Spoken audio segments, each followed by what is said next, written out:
Look, man. Where? Oh, I see. Wow. Oh, my. Bowen, look over there. Wow, is that culture? Yes. Oh my goodness. Oh, Wow. Yeah. Las Culturistas. Ding dong, Las Culturistas calling.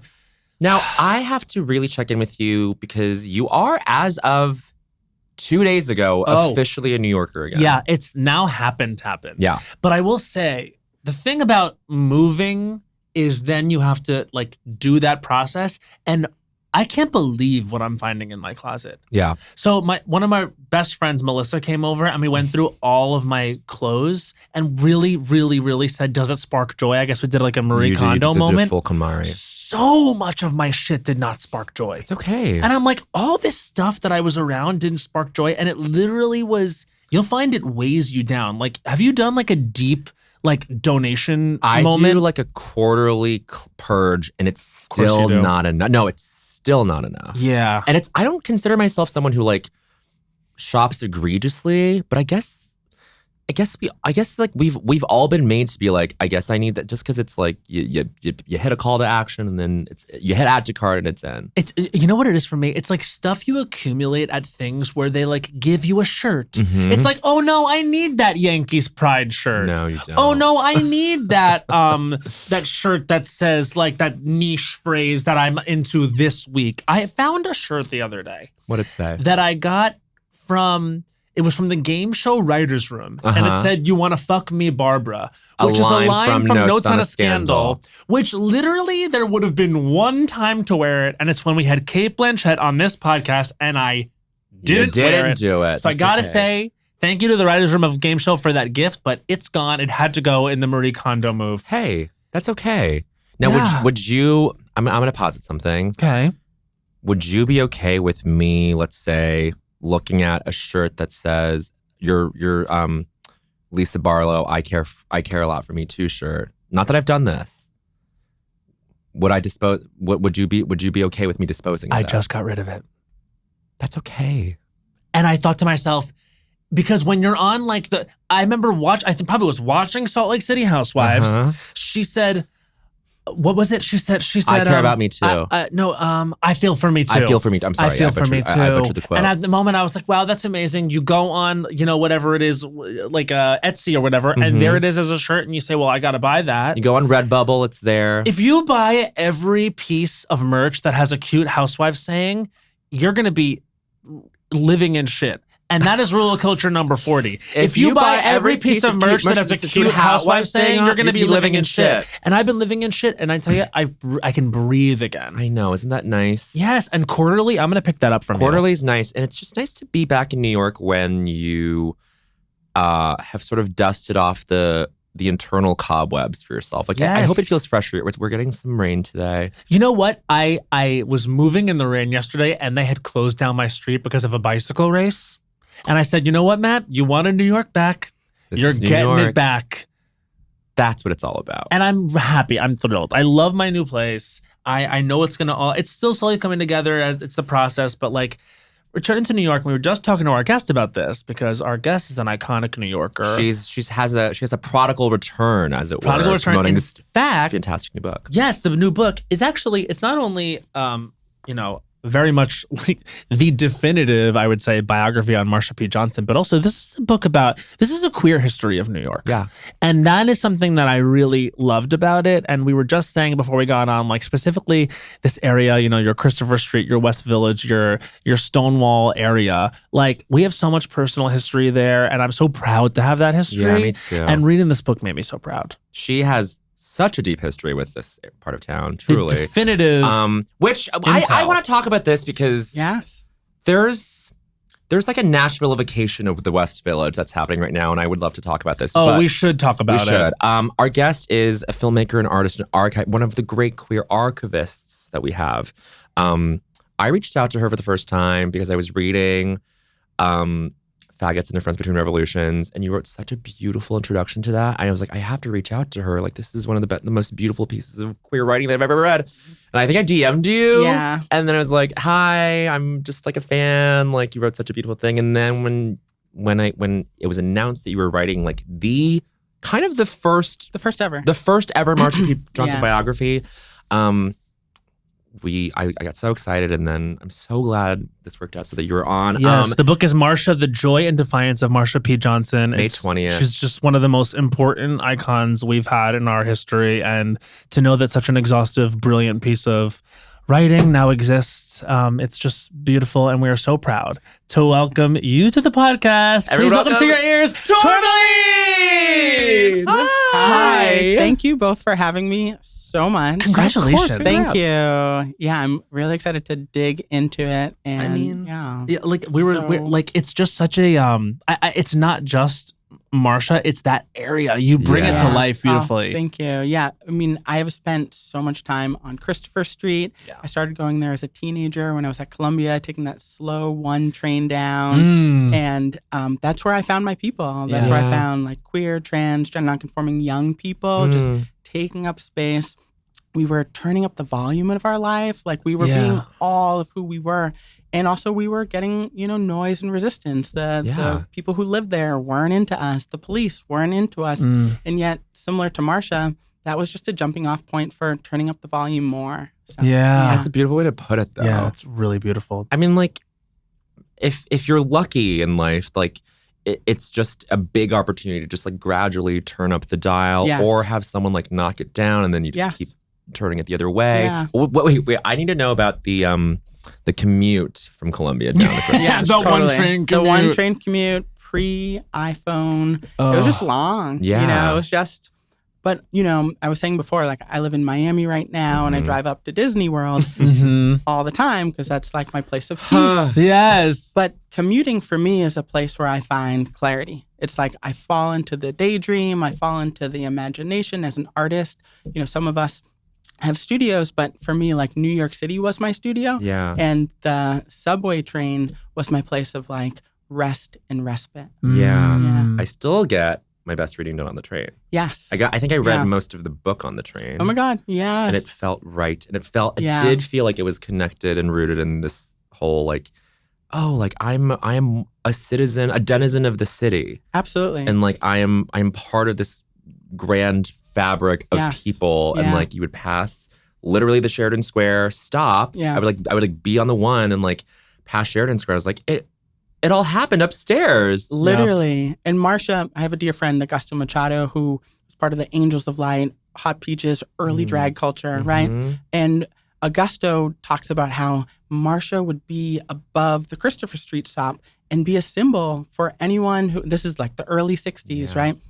70s, a symbol for anyone who is coming from a place where they had to turn down the volume, right? When they saw Marsha, they knew all of them was welcome in that space. And then so that goes to what you're saying. It's like it happened right above us. Wow. Yeah. And as you ascend, it's like what you see. You see the vision.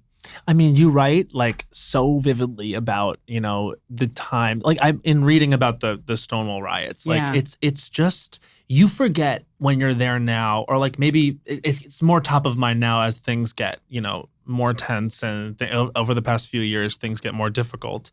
But it's so, you read about the violence in that area, but I associate it with so much joy, and it is all of those things. And you write so beautifully about like Marsha's lack of correct recollection, also speaking to the fact that she is in that way like a living document, and it is all those things. So it's really kind of, it's important, I think, to realize like as you walk around with that joy, it does hold that history. Yeah, absolutely. And like trauma shapes our memory, right? Like there's so many beautiful writings and teachings about how violence and trauma affect not just, like how we feel about ourselves, but how we recall ourselves in our community. And so Marsha talked about that really beautifully. She talked about being lost in the music, right? Yeah. There's this beautiful clip where she's being interviewed in the basement of a West Village house, and she's talking about being lost in the music ever since the 1969 Stonewall riots. And she couldn't remember what date.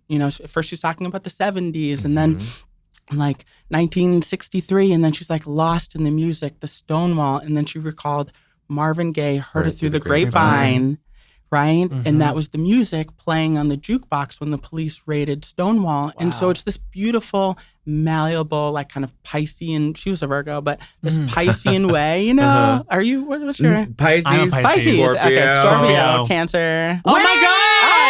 The way that always happens. Oh my God! You're like Ariana Grande was a Cancer. Right? Yes, literally. Oh my God. That's so funny. We the find water that. trine. The water trine. That happens a lot. Okay. Yeah, well, that took it to the next level. That took it to the next level. But like, her sort of reconceiving that moment is Piscean in the sense that it's just like, but you know what? Because it's trauma shapes memory, but like that memory for her, like you write about how she kind of like conflates that with her birthday. Exactly. And it's like it's still joyful in this way. And it's a birthing too. Yeah. Like Stonewall birthed a new era for her and so many, right? It was a moment where 3 articles of law, 3 articles of clothing, laws, right? The police were using these laws to repress and make small transgender nonconforming people, right? I have a dear friend, Miss Major, who was also at Stonewall, trans elder, and she talks about, you would get arrested just for going outside,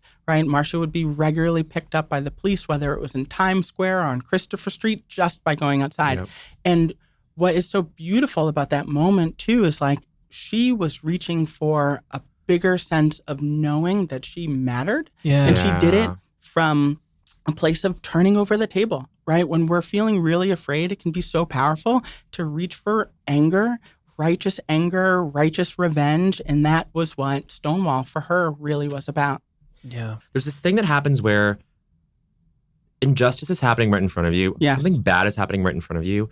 And there is just this like stasis and like being a bystander to those things that like someone needs to break that. Someone needs to break in order for anything to happen. Exactly. Right?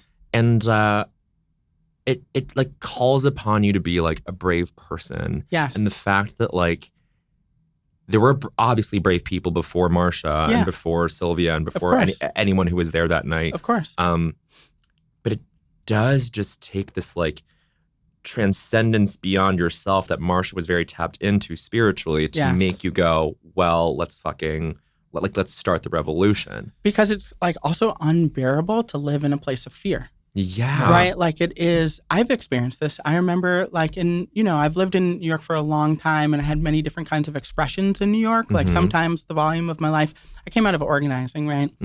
So welfare, healthcare, housing, police and prison issues. Those were the things that I was doing for a real long time before I became an artist. And it was so important for me to be with my community in that. And we were doing campaigns and kind of raising visibility. But the volume of my life and my expression was really turned down. Yeah. And it was this kind of dichotomy between that. And so I remember these moments where I was like, how can I show up for other people if I'm not going to actually be the most authentic version of myself? It costs more for my soul to be fearful than it does to actually like tap into my power and be exuberant. Totally. So, yeah. Speaking of power, you there's a line in this book which really I like had to read it many times because it meant so much to me, and I thought you put it so well. And I'm if I butcher it, you can correct me. But it's power can be wrestled out of someone who's wielding power thoughtlessly or carelessly. Yeah. And it's something I think it was speaking to the fact that like. There was obviously, Stonewall was a riot. There was a breakout, but it's almost like the police at the time didn't know what to do with it because then they were thinking like, wait, why exactly are we oppressing these people? Exactly. What exactly? I know we're following and maintaining the rule of law, but why is the law what it is? Maybe that's worth questioning. Yeah. Can you just talk about the connection between those thoughts? Yeah, well, I think it's like when someone is tapped into who they really are, they have more power vastly and more clarity and better sense of timing than all of the people who don't.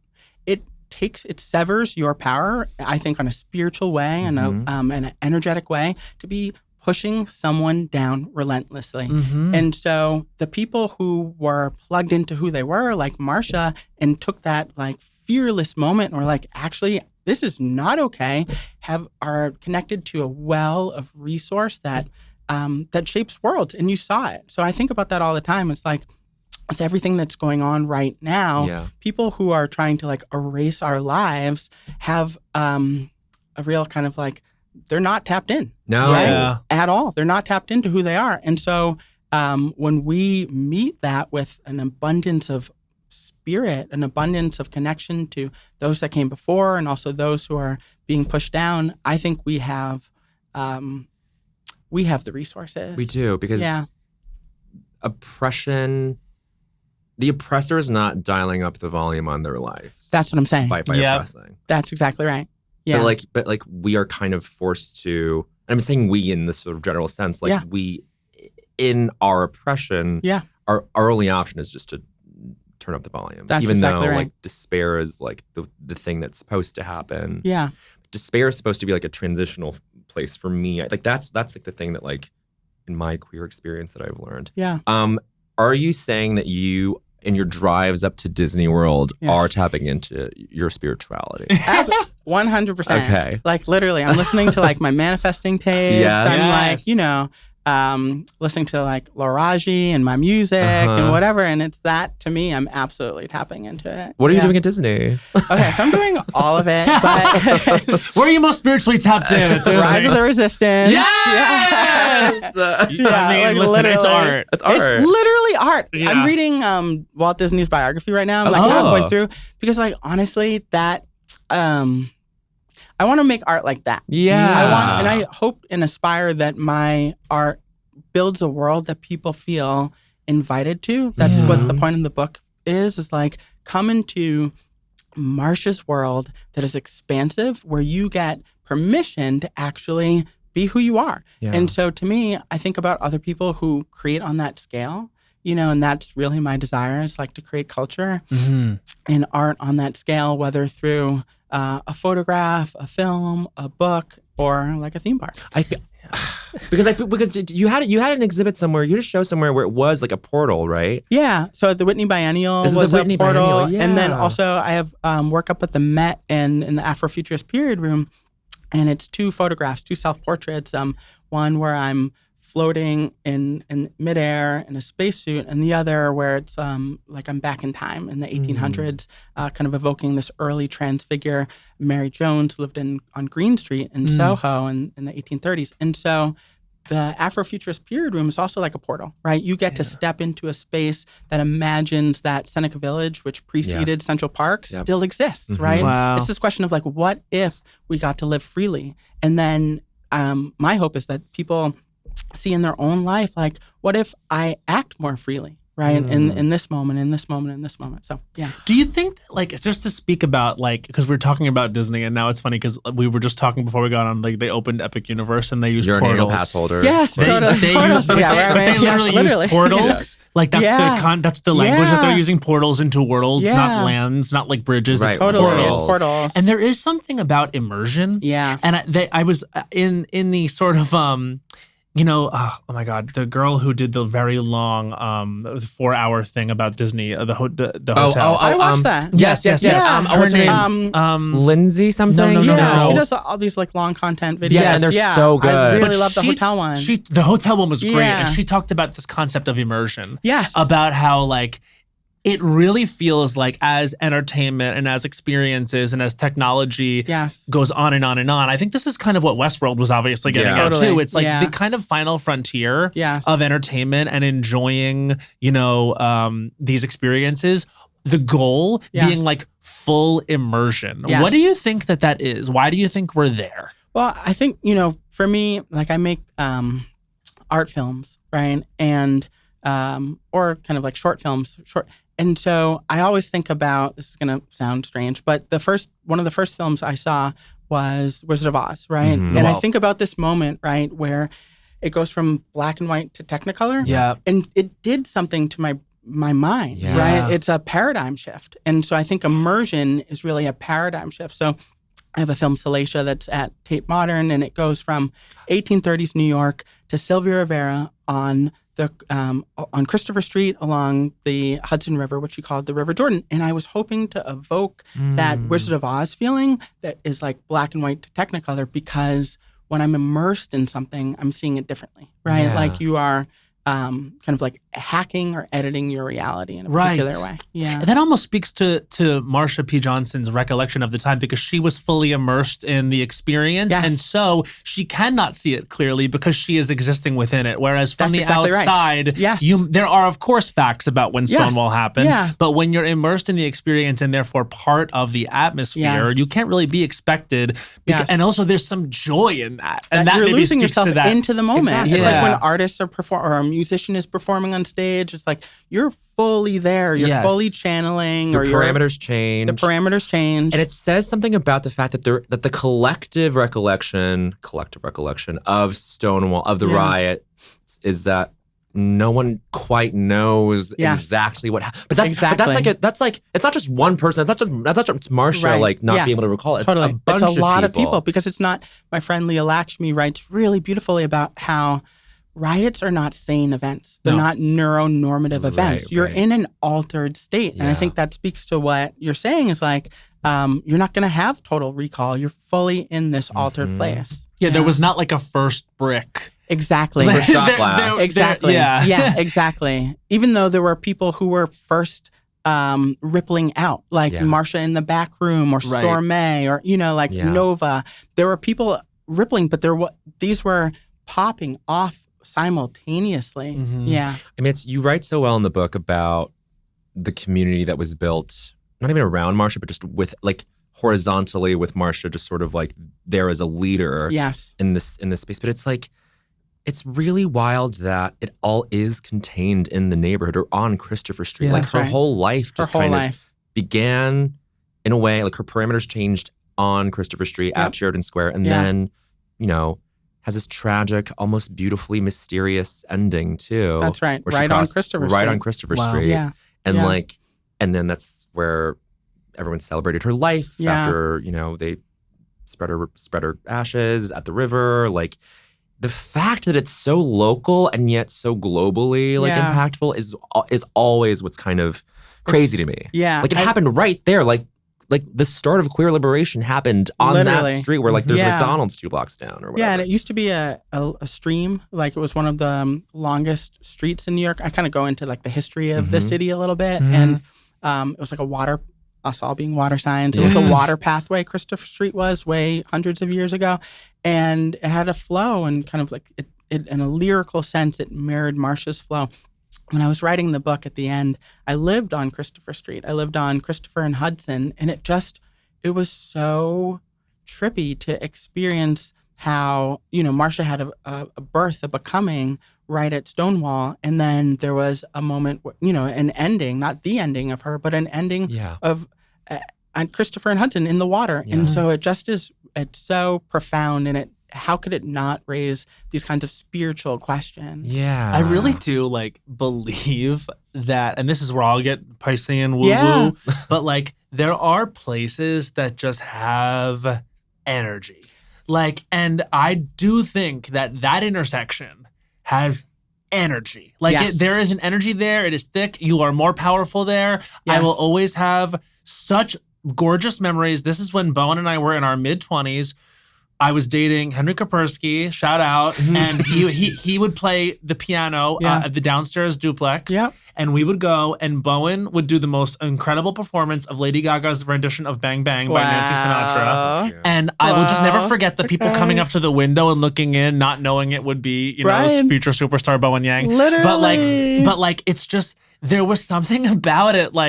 We were all Yeah. performers there. We Yes. were all stars Yes, there. that's right. I remember that's where I started the Christmas show there. Yes. For yes. 70 people upstairs. Wow. At the duplex. And Wow. just seeing people go up and express themselves. That's and right. you are lended that because of the history, even if you're not conscious That's of that. because it's woven into the place. It's woven into the energy of the place. I think Yes. that's exactly right. My friend Randy's like 83 now, but he was, do you ever go to Julius? Yeah, of course. Okay, so he led the sit-in before Stonewall. Wow. At Julius, this was in 1965 or something like that. A few years before Stonewall, Julius was a straight bar that refused to serve openly gay people. And Wow. he went there and he borrowed tactics from the Black Liberation movement, the Civil Rights movement, and he led this beautiful sit-in. And so there's all of these spots that pop off like that, so much so that it's not one place. It is an abundance of places creating a very particular vibe. Yeah, it almost feels like in that it's like a true circle of queer bars and like of queer community. It does feel protective, almost like a witchy spiritual circle. You know what I mean? Yes. It's like anything uncouth or untoward. Like it's like it would feel like a true violation. We are protected there, and I honestly feel like the entire thing needs to be historically landmarked. Absolutely, I fear for the duplex. Yeah. I do. I like it. It bothers me to know that like it's just a building that could get taken down because it's not. It's not. It's not. Right. And I think it's interesting too is, we are creating also the new places in that space. When hundreds and hundreds of people showed up at the, in Sheridan Square and were like, you cannot erase the T from the National Park Service websites or erase Marsha and Sylvia. Right, exactly. I think we're creating, it's like it was powerful then and it's powerful now and it's summoning force. Yeah. But then you can have it show up in any form where you either have hundreds of people show up at Sheridan Square or you have 15,000 people show up at the Brooklyn Museum in 2020. That's exactly right. That was a moment where I was like, oh my God, like this is how we show up now, because we always were like, it's so hard to like visualize what it was like back then in the absence of like documentation or photography. But it's like, no, but this is the way it proliferates now is even more sort of, I guess, like functional, because it's like, anyone could see that from anywhere, that image anywhere, and then go there now, or just know where to find their people or resources now. Yeah, which is probably most important. I was literally just thinking about how if there were like justice, they'd be reading this in high school. You know what I mean? And I feel like I'd be remiss not to talk about with you here someone who's so involved in the literary and art community, and like someone who's like out here writing really important work about queer historical figures. If you could just speak to and talk about what you're seeing in terms of like attacks on these types of books and like things like that, and the removal of these types of really important works that explain and, include people in people like Marsha P Johnson's legacy. Well, we're seeing it from obviously the highest office, political office, right? With Trump's executive orders that are having a real material effect on our community. Ever since the inauguration, where he was talking about their own official policy of two genders, right? All the way, I have a dear friend who tried to travel through the airport 2 weeks ago. I've had people, that and I know. Yep. the TSA didn't allow her to enter because she has an X on her ID, a state-issued ID, and she had to, and they also wouldn't let her leave the airport. And so we're actually seeing these, it's not just rhetoric, it's having a real concrete effect on our lives. It's also really affecting, I always want to make sure we're including like our trans siblings who are incarcerated. And so that it's having a huge effect on incarcerated people. And it's also affecting the classroom, right? And these institutions of art and creativity, we saw the National Endowment of Arts today, museums where my work is up. Mass MoCA just made an announcement that the NEA is withdrawing funding. So we're really seeing it in real time affect, our political landscape.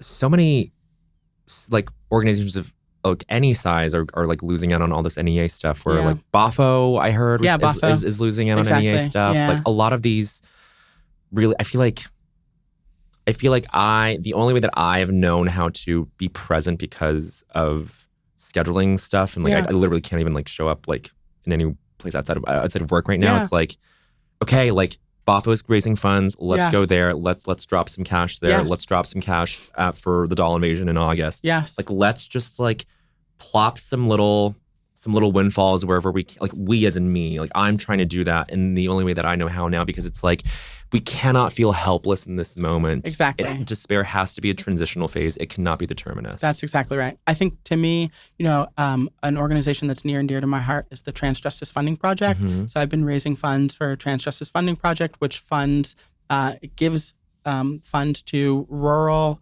grassroots organizations throughout the South, First Nation organizations, which are really important, places that are not necessarily just on the coast. And so I always like to bring up, God, Yeah.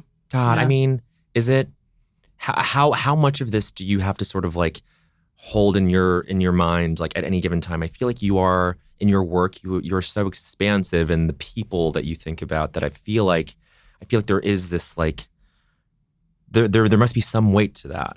Yeah. You know, I think part of it is I've been doing this for a long time, right? And there are moments that evoke an incredible amount of grief. Seeing loved ones die from lack of care or from violence is definitely like a part of my story. This moment, for whatever reason, I also feel tapped into a sense of hope because I have come to a place where I firmly believe the bigger the problem, the bigger the solution. And that solutions are created from problems. And that when we pivot our focus from not, it's really important to talk about the bad things going on, but also when we pivot to, well, how are we showing up in the world? You were just doing that. I think that's really magnetic, compelling energy. More and more people are looking for who are the helpers. I think it was like Mr. Rogers who was like, look for the helpers, right? I firmly believe that now. It's like, who are the helpers in our community? We know things are so hard. And when I do that, I feel lighter. Like I have a greater sense of clarity. It's like when I clean, similarly, I have a greater sense of clarity. And also when I'm looking for the helpers and looking for the solutions. So. And driving to Disney. Literally, honestly, driving to Disney, Tiana's. Yes. Wait, I have yet to do Tiana's Bayou Adventure. Oh, really? Yes. It broke down when I was on the top. It stays breaking down. But it was really cool because we got to leave through the back door and see everything, which was, I love the backstage. Yeah, me too. Oh, we were on Tower of the Terror when it broke down. Oh my God. And we were high as a kite. We were we were like, and like they come out of like a a hallway with fluorescent like lighting. And they're like, hey, you guys have to come down, and you literally walk down. That was my nightmare. It was we were so high. Oh my God. But it was hilarious because then we took an actual elevator down to the ground floor. We were dying. We were like, okay. Did it drop along the way? No drops. All we did was rise. And so then there was that thing of like in your head when you're expecting one thing, but then it never comes. So we kept like being like, that was me and Tiana's. We stopped literally before the last. Is that when Jennifer Lewis is like up there screaming? Literally. See, I have to go see it for so many reasons. It's my co-star. I love that. Oh, Jennifer is a legend. But it's like AOC on her like Fight the Oligarchy tour. One of the things she's been speaking to, and I do think it's so important, and it's something that I struggle with, over the past 6 weeks, like I find myself like traveling a lot and like doing some things that are making me happy and taking opportunities. And there is like a degree of guilt because every time I turn on the news, it feels like devastation. It feels like depression. It feels like more darkness encroaching. But one thing she said was that you have to take your opportunities to feel joy. I remember hearing that because it could be so easy right now to forget, and then you forget what you're fighting for. Yeah, and also I have found, I don't know if you have, but when I'm in a more joyful place, I have a greater capacity to show up for people in my life. Yeah, it's like the plug is plugged into the electricity in my joy, and so I can be channeling solutions more. And when I'm just vibing in despair, I don't necessarily lose that capacity, but it shows that it's diminished, at least for me. Of course. Yeah. Right. And is this part of the imagination for the theme park, that is kind of the ultimate place for joy? Okay, thank you for seeing me. Of course. Yes, but you're talking to theme park girls. Okay, fab. I from a young age, and I do think it did come out of like, honestly, I think my obsession with it started when I was 7 or 8. We were just talking about this because Bowen and I went to Epic Universe. They were kind enough to invite us to see it, and we're going to be at the grand opening. Oh my God. And it's so exciting. May 22nd. May 22nd. Yeah, 21st, 22nd. Yeah, something like that. So we're going to be there, and we were being asked because they filmed us on the GoPro doing the Stardust Racers. Oh my God. So we were asked, we were online like about our experiences with theme parks. And I said, I've been a Universal Parks fan since I was 7 or 8, and I went on the Back to the Future ride. Wow. And I remember it kind of like, I didn't understand that immersive entertainment like that. Yeah. And I think it made me want to be creative. Yes. And I think that's why it's important. And that's why I get on my soapbox so much about them lowering those goddamn prices because Exactly. families Yeah. need to be able to experience that. That is what Walt would have wanted, Yeah. etc. But my thing is, it's just, it is really formative It is. for a young kid. Like Yes. we went into the Super Nintendo world, Yeah. and I was, and my I'm sister, jealous. who's I a love grown ass it. woman, You're going. Yeah. like Yes. walked in and has tears in her eyes, and I'm like, yeah, imagine being a child. Exactly. Like it's Right. crazy. Exactly. Those experiences are so special. Yeah.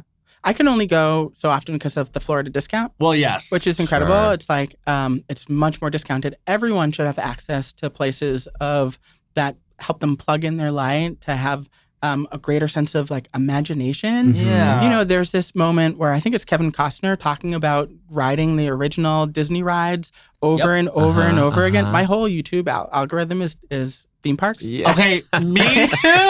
I'll just be So on. I'm like literally, that's the only thing that comes up. for No, me. I'll be on That's Theme a Park good Shark. green I'll be flag. listening to Alicia Yeah. Stella's podcast. Yes, literally. Like, It's- shout out, Alicia. You are amazing. Oh, Jenny Nicholson, by the way, is the Jenny name that we were Nicholson. looking We Okay, forgot yes, her name. okay, yes. She's a legend. Yeah. But like, I'm at BioReconstruct looking at the Yes. at the. What's your algorithm? Okay, so it's all like epic, Disney, and then like manifesting. That's Yeah. literally Love. all. Yeah, all yeah, it yeah, is. yeah, Love. Yeah. That's a great Yeah. little trio. Yeah. That's really good. And they talk to each other. They too. literally do. talk to each other They because do. you have to, like, for me at least, I have to imagine it into being, right? Yeah. And Marsha was doing that. I write a little bit about the hot spring hotels in Mhm. Times Square, right? These Mhm. were hourly hotels where, Mhm. you know, you literally would be arrested if you were a trans person expressing any part of your authenticity in Times Square, right? By the because they would police. assume it was solicitation. Exactly. Yeah. And these laws actually stayed into the books. You know, 2020 was when the 3 articles, I was going to say, you wrote Andrew about Cuomo, shocking. Right. former governor, right? And so Marsha, when they could hustle a little bit of money, they would rent these hourly hotels, and they called them hot spring hotels because whatever season it was always really hot. Mm-hmm. But these were places where they would dream their life into being, right? They would have a little bit of relief from the police and violence on the street, and they would ask each other again and again and again, like, what would it feel like to be able to move through the world with a greater sense of ease or a greater sense of freedom? And so to me, those places, whether it's the hourly hotel or a Disney theme park or Epic, those are the places that we get to, at least for me, imagine a world where we get to show up more free Mhm. and more playful. Yeah. And the location is specific. The site specificity is important because I was gonna say like even like the porn theaters in Times Square Yes. would be places where like they would just stay all day Exactly. and think and just like they would be in like a little black box space or whatever. Like Yes. the world was at some remove, so that Exactly. they could like access this like imagination. And spirituality a little bit better. And Samuel Delaney, I don't know if you've read like Times Square Red, Times Square Blue, Yeah, yeah, writes yeah. about it, really beautiful. But, you know, and also Marsha came from a place of like kind of naivete, right? Like she was, you know, she was working at Child's Restaurant, so she was a waitress. And then Yeah. she was befriending these street queens like Sylvia, who was 13, if I you can't can only believe that, imagine. yeah. Right? It's insane. It's to think that. literally, and then was going to these theaters, and there's this interview where she's talking about, oh, like you won't lick that man's toes. You know, her mind kept getting blown by this imagery and Yeah. being like, oh, like I guess people are doing these things. So it was really powerful to like read that part. It's yeah. a portal. It's a portal. Yeah. It's a portal. Yeah. And how do you feel this way about children's literature? Like our friend Julio was telling us, like he wrote this beautiful children's book, and whatever. I did like a book event with him. I was like, what inspired you to write children's literature? Yeah. And he was like, it's the most politically powerful Mhm. medium that we have. Yeah. So I also wrote a children's book Yes. that comes out the same day. It's called One Day in June, and it starts with a caretaker with a little one on Reese Beach. I don't know if y'all Yeah, go of to course we love Queer Reese. Haven Yeah. Sanctuary, and then it goes up to Raquel Willis's speech at the Brooklyn Museum with 15,000 people, and it's really about channeling that frequency, just like a radio station, of Marsha, and how she is in the everyday. She's in the permission to be all of who we are. She's in the worker who is giving her tips to someone who can't afford to buy their kid ice cream. She's in the dancing at Raoul's, she's, or the club. It's like all of this vibe is very available. Mm-hmm. And to me, in a moment when young ones, kids are being told really firmly that either they don't exist, that their truth is wrong, and they need to change, or they're just, turning the dial of their life and truth down, it was really important to have a book that's not that, right? That's we're giving ourselves permission to play and to try new things, and also to connect it to a history that is still so palpable. Yeah. Yeah. Talk about this really interesting metaphor that I feel like you're returning to, which is turning up the volume, Yeah. adjusting to the frequency, Yeah. like plugging in. Right. It feels like I feel like you're describing life in a way, or just like, the human experience in a way that is very like that's a toggle, or that can be like sort of like that can be modulated in a sense, because Absolutely. and in a way I really, not in a way, I really do love that. Yeah, it's That's beautiful. Yeah. Well, I mean, that's just how I've come to experience the world. Yeah. That there is something underpinning all of our experience, and whether you call that like God or the universe or source or joy, which is just another word for it, you can readily tune to that wherever you are. And so a lot of times when you're feeling fear, the path of least resistance to that is to get really angry about the situation. Right. That brings you closer to a feeling of clarity and joy and that frequency that's fully available. So to me, part of that is just like a basis of manifesting. And so there are people who are talking about manifesting or bring things into the material. But I really believe that there is a Marsha frequency, like a joy frequency, that when we're feeling all of who we are, and we're inviting all aspects of ourselves into the room, we have a clear access to that. There's a really wonderful thing about listening to Marsha's voice that I found. Like I've like pressed play on videos or just like there's footage of her in your film. Yeah. Happy Birthday, Marsha, where I could just like listen to her talk all day. Like she would have torn it up on a podcast. Yeah, Literally. You know what I mean? Literally. She's hilarious. She's so funny. I mean, she's so Original. funny, original. And I was here yesterday because my friend Raquel Willis is doing a podcast about Marsha called Afterlives. And she was talking about seeing these YouTube clips of Marsha that Randy Wicker was filming. And Marsha just has great timing. She's like, she's like, get your heart ready for heart failure to the filmer, right? And then she's like, and then I'll get the camera. Like you're gonna expire because of my outfit, and then I'm gonna jack your camera. And it's just like these bits that she was always doing. And she modeled herself, a lot of her performance work, off of Billie Burke, who was the original Glenda. Exactly. And was a vaudeville actress. And so Marsha did this. She was playing the ditch. She was like the bimbo. Yeah. She was playing the bimbo. Yeah. And she was well aware. Like there was a moment when she was in the West End in London, the only time she really traveled from the US. And she was at Drill Hall, which is now Rada Studios. And she was performing the Ditz, and the audience didn't get it. Like people were writing like, Marsha must be having an off night because she's not quite hitting the notes, or she's not really remembering her lines. But that was her persona, and she did it so well. And just 1 week before she died, she said, "I love when people think I'm just a ditz or a silly little street queen because I can work them out of their money." Like she was well aware from childhood. She was in a chorus with her brother Bob and her sister Jeannie in Elizabeth, New Jersey. And they used to go around to the neighbors and sing for money. And she would sing completely off key. And Jeannie Michaels is like, but they always gave her the money. And it was because she was doing this on purpose. They love to see a little kid like go all over the scale. And they'd just be like, oh yeah, like that's right. Yeah. A true performer. Exactly. Yeah. Speaking of conjuring up the childhood memories, etc., we have to ask you the question. Yes. The central question of Las Culturistas, which is, what was the culture that made you say culture was for me? Like that formative element of whatever kind of pop culture or culture in general that made you feel. Well, we talked about Wizard of Oz, but also with my dad, I went to matinee films because they were cheaper. And we saw literally like every single Eddie Murphy movie. Oh my God, that's so funny you say that. Really? My dad did the same thing with Eddie Murphy. Oh my God. Like, it was the only movies that he was like, we're getting in the car. And my dad like kind of styled himself off of Eddie Murphy. And so, it was all of it, right? But I remember Harlem Nights with Della Reese and those costumes and Richard Pryor. And then, later The Wiz with Richard Pryor and the Emerald Sequence scene. But it was really that humor. Yeah.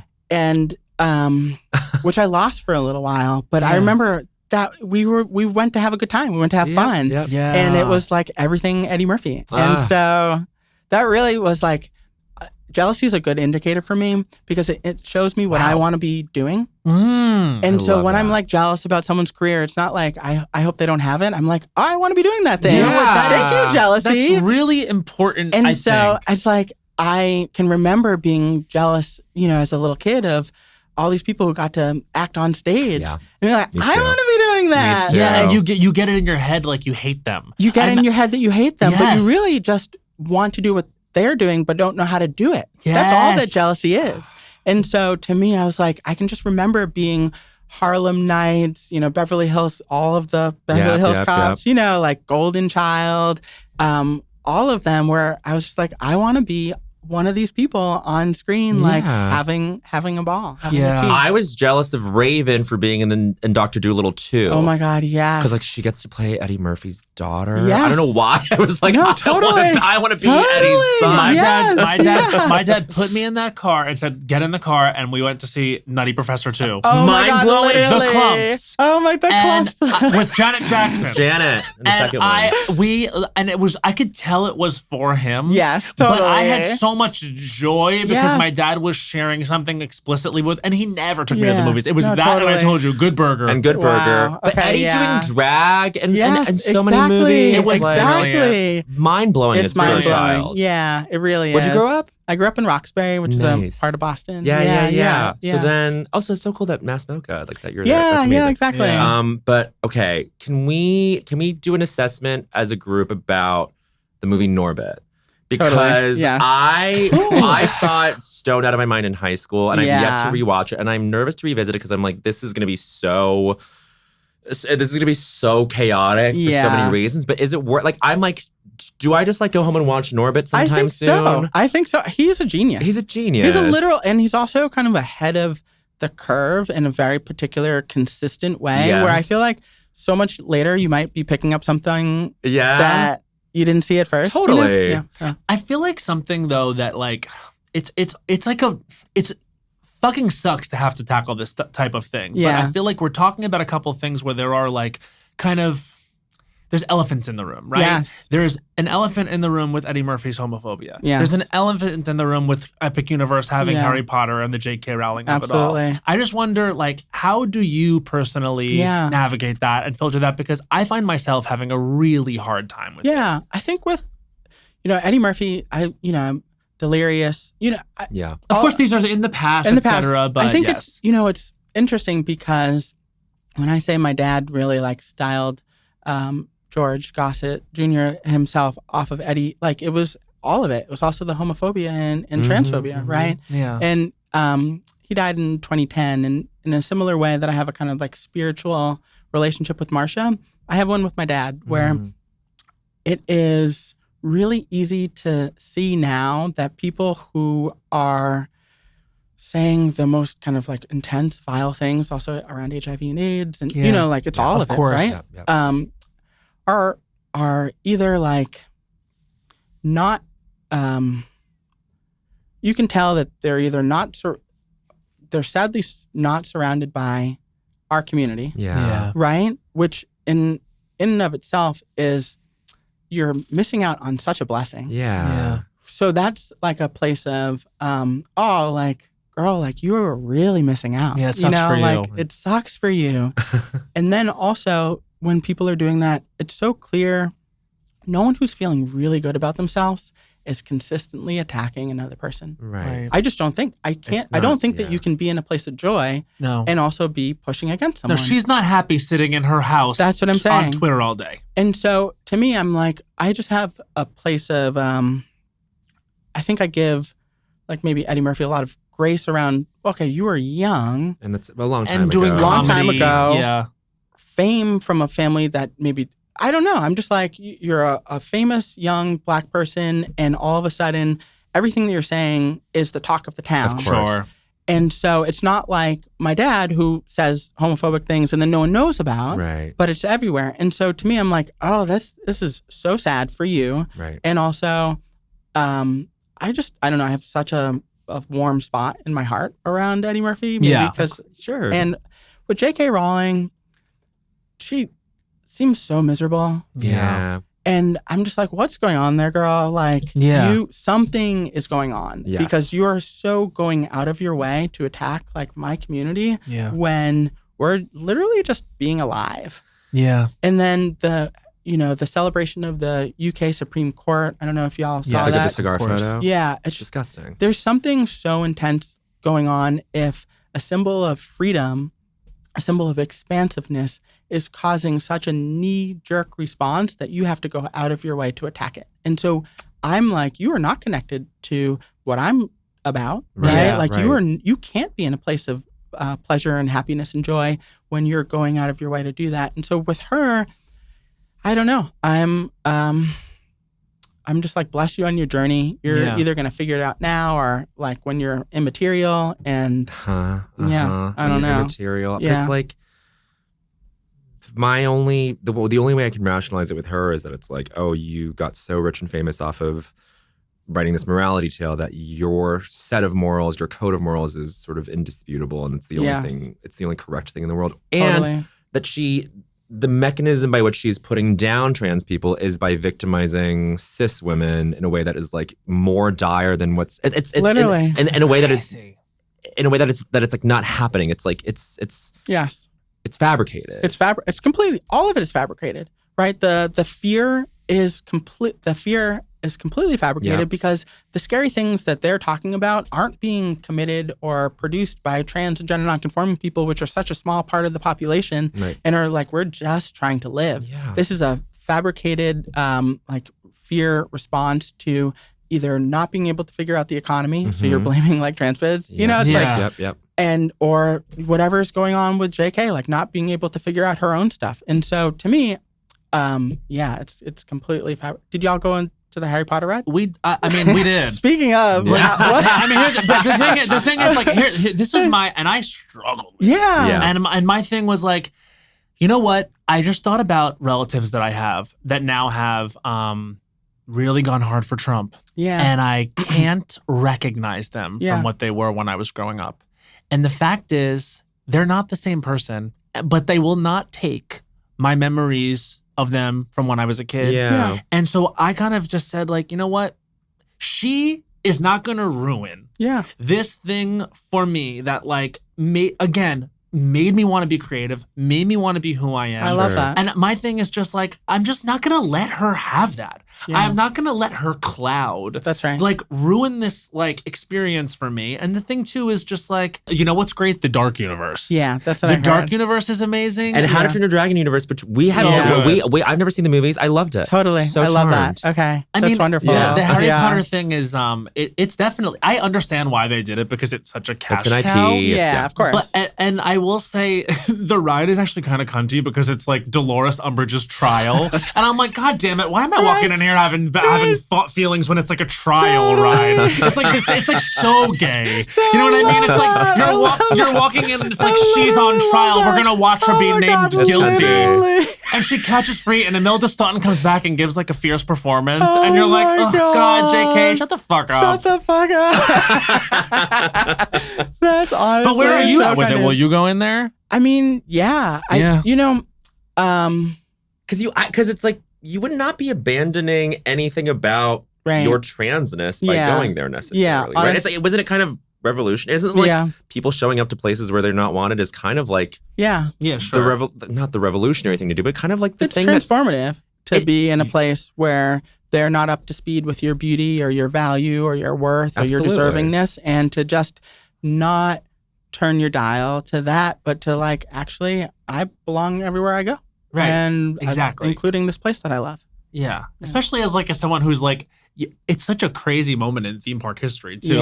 Like it's like the epic universe of it all. By the way, it is that good. Like the Yeah. hype is so real. Yeah. It's like the first time in 25 years that they've opened like a major new- theme I park know. like that, and Yeah. it's like it's just what they've done with the theme park technology. You're gonna be so gagged so for this Monsters excited. Unchained ride. Literally. Like it's really I love good. that. And just like the story that they tell with that, we've been joking about Victoria Frankenstein on this podcast for a Yes. year. It's a gag. I love that. She's a queen. Oh my god. She's definitely is a queen. She might be She's winning a culture literally a award. queen. She's gonna win a culture Oh my award. god.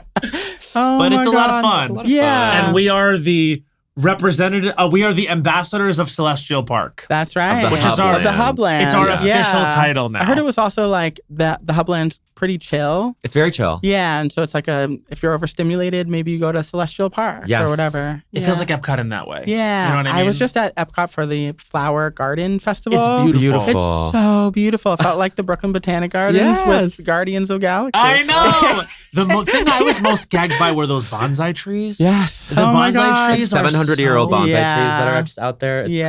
crazy. Oh my God. Yeah, and it's then, of course, I incredible. love to go for food and wine. Yes. I'll just That's go very in there by myself and knock down some apps. There you go. Fun. Have Just a go to a little day. stand, have a Literally. day. Oh my God. They were in technical rehearsal when we did it. Right. So I could tell there was like some fog effects and some stuff Yes. turned off. But Okay.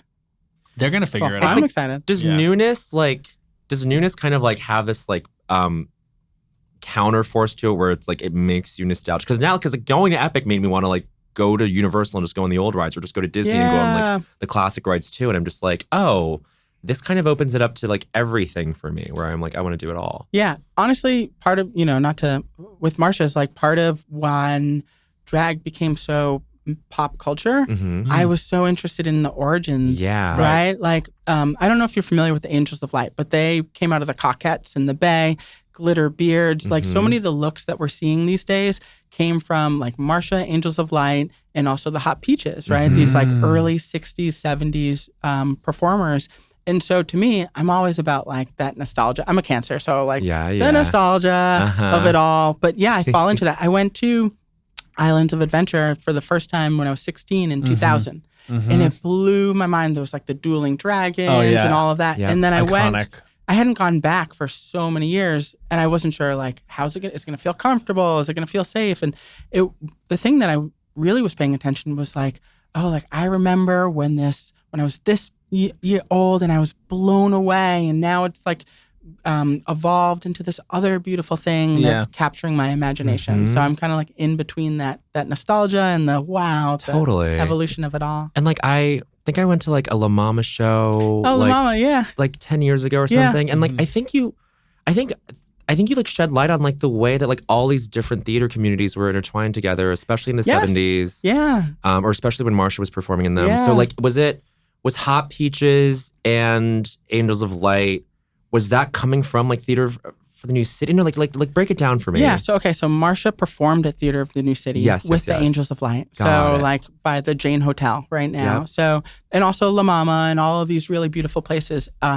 The Hibiscus came out of the Coquettes and Angel Jack. And so they really created something that had never been seen before, right? Their performances included like the Enchanted Miracle, where a big storybook was on stage, and for each new scene, the page would be turned. It was Amazing. this like, technology, right? This immersive experience that the audience was really getting into. And Marsha did this really great thing of direct address with the audience. Mhm. You know, And she'd they be just let like, her riff. They just let her. they let her riff because Yeah. she was so good. She'd be like, "Hello, Sylvia," and there's this beautiful recording of Sylvia Rivera, who I think a lot of times we just think of as an activist. Sure. But she's talking about, like seeing Marsha on stage dressed as a queen from a faraway land and like going after this person who stole her lover and is just screaming at the top of her lungs. And the audience is growing and getting more and more ecstatic. And Marsha was plugging in the light for so many people in that moment. So I think that was that early kind of drag performance work, was plugging in the light for the audience that was Yeah. growing. Yeah. Yeah, I love that you speak in this metaphor. And totally. like like that's such a great model for like how people like you should like you like anyone would be so lucky to create a space where people go to plug in. Exactly. You know what I mean? Exactly. And I think that's what culture at its best does. And that's Yeah. what your podcast does. Like, you're both doing it all the time. I was watching episodes of game show. You know, I mean, like and you know, like you've been like we're all doing it, right? Yeah. Like I think that's what we're aspiring to do is like create spaces, whether it's a podcast or a game show or SNL or a film where we're able to plug in and we're able to leave transformed. We're able to go from black and white to Technicolor. We're able to like go through the portal and experience something incredibly immersive and then be like, I can do that. I can do that, and it doesn't have to stay right here. I can do it everywhere. One of my favorite lines from any piece of art I've seen or I've heard over the past couple of years is there's this play, The Hills of California, that's on Broadway now.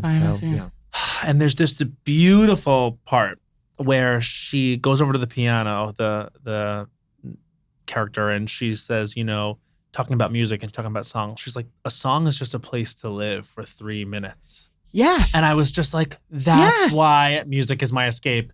And that connected to everything from when I was younger about that thing of like walking into this area where all of a sudden it was something else. It was just like, I think that is another reason why a lot of queer people gravitate towards those theme parks. That's exactly because there is a big gay Yeah. community. Because I think what I was saying earlier was I didn't realize it, but I needed a place to be that wasn't my own head or my own reality, because there was this thing encroaching, which was, you don't belong here. That's you don't right. belong here. You don't belong here. And suddenly it didn't matter what the rules were in a world that's fake and immersive. That's exactly And so right. a song is a place to live for 3 minutes. It's like when I feel like I want to escape whatever it is, I will put on a song that elicits a certain emotion, because in that emotion, it's also changing the reality. That's exactly right. And you're moving from sometimes a place of despair to a place of anger to a place of like, you know, optimism to a place of hope, and then to a place of like positive expectation and knowing that things are going to be okay. And that's the song's power. Yes. Or even if it's not escaping, Yeah. it's I'm angry and I want to feel this at 15 out of 10. Exactly. You know what I mean? Like, put on Kink is Karma by Chappell That's Roan. right. I hate my ex-boyfriend.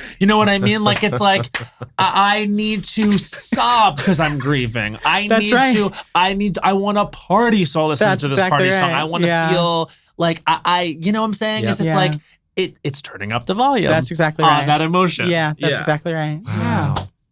I mean, are you, I am curious to know, like, are you done with New York for good, or are you like? Totally. So I moved to Miami because my partner is an environmental lawyer, and she is, that's where she's working. And there's, and so I moved after 22 years. I was saying, like, I hadn't left New York for longer than 3 weeks. Yeah, you're a double lifer. But you did your time, you know? The And only that's why time, I'm asking. I like the time I left the longest was I was working for Dee Reese, who directed Pariah and Bessie and Mudbound, and I was her assistant. Wow. And Wow. Great Very film. cool. it was a great film for Mudbound, and you know, so I was in Louisiana, and that was a really clarifying experience. And I came back to New York, like, you know, ready to direct Happy Birthday, Marsha Part 2.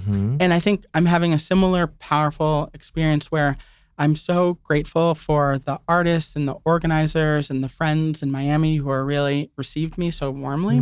Because there's so much happening in that city that people are organizing around and are affected by. And also, I don't know, I do feel this is my home. Like, my mom lives here and my siblings. And so, you know, this is... So it's home. Yeah. But it's, Like, you left, it's a but you power didn't base. leave. Yeah. Exactly. It's, but, you know, like, I live in this beautiful neighborhood of Miami called Coconut Grove. It's like historically Bahamian community. Yeah. And it's so lush. And I feel it in my body, like how much it makes sense. And there's like hundreds of peacocks walking around my neighborhood, and my cat is so happy. So, yeah. Yeah, I mean, honestly, sometimes I feel like you just get used to a certain pace of life that you realize it's unreasonable once you go somewhere else and just allow yourself to. It's like, I needed to leave New York when I did. Yeah. And it's just really interesting because I came back, and what I've been saying to people that are like, oh, why did you come back? It's like, because the things you didn't like or don't like about New York are all kinds of things you can change. Yes. Like, they're all individual. It's like everywhere else, it's like you're going to have to deal with what it is. But New York is a lot more multifaceted. You can have many more experiences there, many kinds of lifestyles there than I think I thought. Totally. And so I think I needed to go away and have my shoulders drop to come here and understand how to drop them in New York City. Yeah, You know, that's exactly right. Because you're on guard all the time and ready to go Exactly. all the time and Yes. like, you know, got your armor on and, you know, ready to go. But then you can come back and be like, now that I've like, as an adult, lived somewhere else, I can be an actual adult here. That's right. Yeah. No, it's that transition moment. So necessary. Yeah. Yeah. Truly. Yeah. I did feel in reading the book though, like everything about my life in New York, it's like you end with a thank you. You say thank you, Marsha. And the whole time, even before I got to the ending, I was just like, it's like I owe everything to this one person who has been in like my consciousness for as long as I've like read up on queer history. But I'm also like, I cannot even begin to understand like all the material things about my life that like wouldn't be possible without her. Yeah. No, that's why I ended with thank you, Marsha. It felt like, you know, I started learning about Marsha over 20 years ago, and it's just felt like a gift.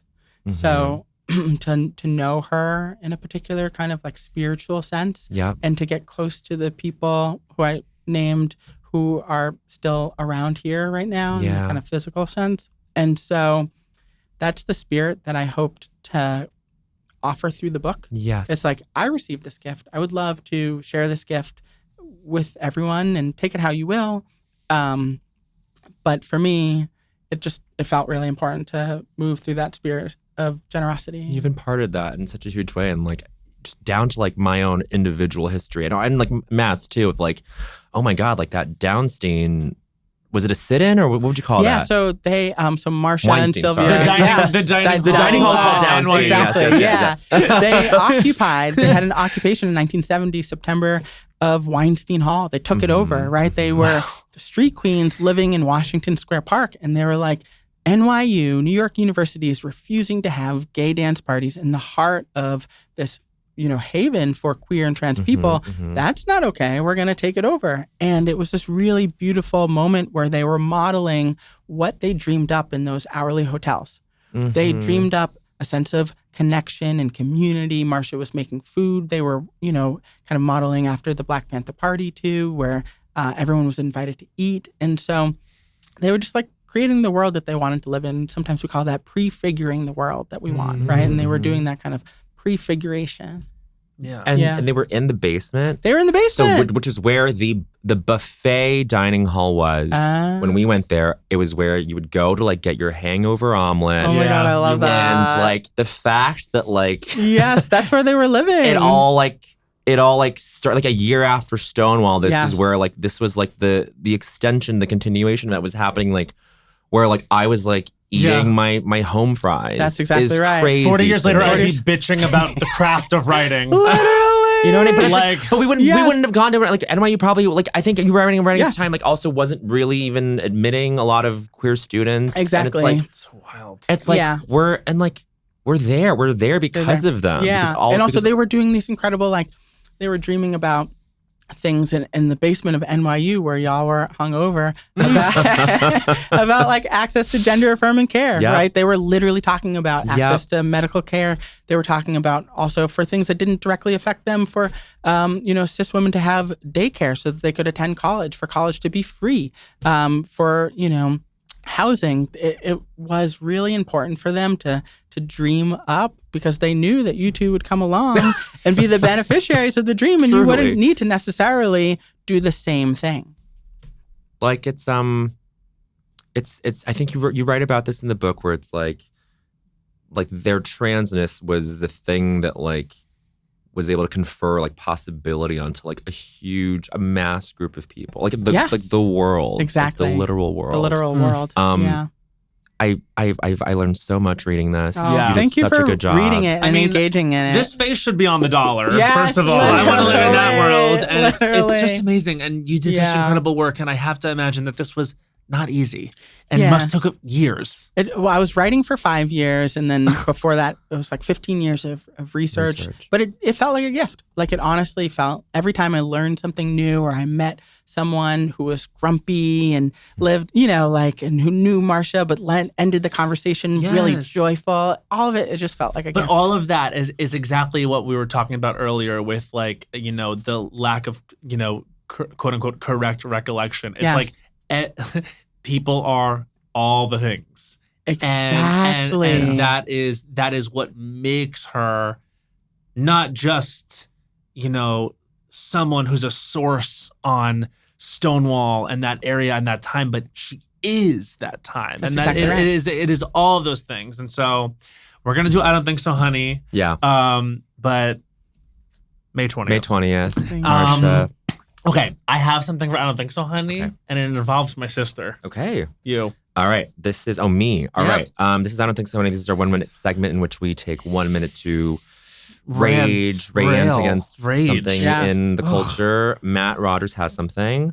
This is Matt Rogers. I Don't Think So, Honey's time starts now. I Don't Think So, Honey. Why haven't they got my girl Bowen Yang at the Met Gala? Oh, My boy all should have good. been at. No, I want the invitation in the mail for next year already. You would have all torn up good. a suit. You tailored a Michael Fisher at M. John F. Scroll through. Look at my girl slaying every look. You know he's a fashion icon. no. What was that photo shoot you did with the Pikachu backpack? Oh, that was Ryan McGinley for New Yorker. That was an That's award-winning incredible. photo shoot That's with right. award-winning styling and an 30 award-winning subject. Why isn't my girl at the Met Gala? I want to see my girl walking up the steps. I want to see him ignoring the press. I want to see him in a hat. I want to see him doing daring fashion. 15 And here's the thing. If Bowen Yang's not invited, I'm never getting invited, and I want to go to the Met Gala. I understand this makes my chances of being invited much less because I'm dragging you. Anna Wintour. I'll tell you his address. It's And that's Send the 1 invite. minute. Oh, thank you, Matt. Beautiful. Well, listen, I kind of prefer just watching from home. Yeah, but you know what? Just go do the carpet. Just get the phone out on the Get the side. phone out of Don't the- get in trouble like Megan Thee Stallion did. I've seen Ocean's 8. I know what's going on inside. You know what I mean? That is so. I don't need to go. I don't need to go to the Met Gala. I've seen I've seen Ocean's 8. Ocean's That's a 8. roller culture number 60. I don't need to go to the Met Gala. I've seen Ocean's 8. Literally. It's shocking. I thought you had. I just. Wow. No, Oh my it had goodness. been, but Doesn't it just make sense? I feel like that this year would Bowen have been so is good at for the you too Met? because it was all about suiting. I mean, Yes. what did you think of the Met Gala? I thought it was fab. Yeah, you it was know? really I a thought, great yeah, year. Dannyism yeah, is a great theme. Yeah. Great theme. Yeah. Yeah. No, I think that to quote Marsha, it's like she's the party. The party is wherever she goes. You're You know what I right. mean? So Yeah. the party was at your address last night. The party was at my address. I had people over. I invited you over. How many people did you have order? It was just over? 4 of us. It was just me, Josh, That's Matt, cute. and Tom. It was cute. Oh, We had- okay. we had a little bit more. But I was in the weeds moving again. So, yeah, you know how it he's is. We moving. talked about Yes. it, but another time we'll hang out. Okay, Bowen Yang, do you have an I Don't Think So, Honey? I haven't. I don't think so, honey. I love to hear it. Okay, this is Bowen Yang's I Don't Think So, Honey. His time starts now. I don't think so, honey. Make Times Square dirty, filthy, Okay. porny again. Yes. Times Square, Times Square Blue. This is why Times Square is so important in the city. You need cross-class interaction in every great city. That is how you engender solidarity. That is how you get people to work together to solve problems. We can't be silent in our neighborhoods now. And I especially don't think so, honey. Another neighborhood, the West Village, being overtaken by these girlies who are like just doing their silly little TikToks. Nothing wrong with that. It's just, it 30 cannot seconds. be all the tone of that neighborhood anymore. That is a rich neighborhood in terms of history and wealth, let's say, but it's just we need our neighborhoods to retain some of their authenticity. Times Square being all like M&M store, McDonald's is funny and 15 ironic, seconds. and I think there's a huge opportunity to make those spaces fun and crazy and absurd. Like let's make those like weird, sexy, horny places. 5 You know what seconds? I mean? Catch me cruising at the Madame Olive Garden, Tussauds. at the Madame Tussauds. And that's 1 minute. You know what I mean? Like, wouldn't it be Yes. fun to just like make Times Square a little bit like filthier again? Literally. 100%. It'd be Bring back the fun. porno theater. I just want to just make that fun. Because Yes. we used to work here all the time. Yeah. We're down there like by the Drama Bookshop, and it was Oh, like yeah. I can see the bones of when this had like character to it. Yes. You can still feel it. But it's Yeah. like, but otherwise it's like sanitized, and I'm like, no, Exactly. but like it's still there. It's still like, there. Let's like Yeah. tap into that. Yeah. You know? You can Yeah. still smell the cum on the walls. It's like old Rose. Like, I can still smell the cum on the walls. Literally. There you go. All right. So it's your Tourmaline, turn. it's your turn. Okay. Do you have something? I have a little bit of a something. Okay, let's blow it out to a lot of bit of a something. Okay. Help me. Well, Feel free to okay, great, make it punch great. it, punch You're it gonna up. be great. All right, Okay. okay. So this is Tourmaline's I Don't Think So, Honey. Her time starts now. I don't think so, honey, to the small time dreaming. We are literally in a moment as the empire is collapsing and our economy is dusting, that, like we're all saying, it's time to go after your dreams. Yep. There is no point carving out a small space on a sinking ship just for our survival. Now is the time to dream as big as the problems are. This is how we transform the world. Yes! Did it in 30. Did it in 30 because she's a fucking writer. She's a poetess. Said it in less words and more poignantly than we could ever. Yeah, I mean, Thank you. something about you saying like big problems call for inspire big solutions. Like, that's tea.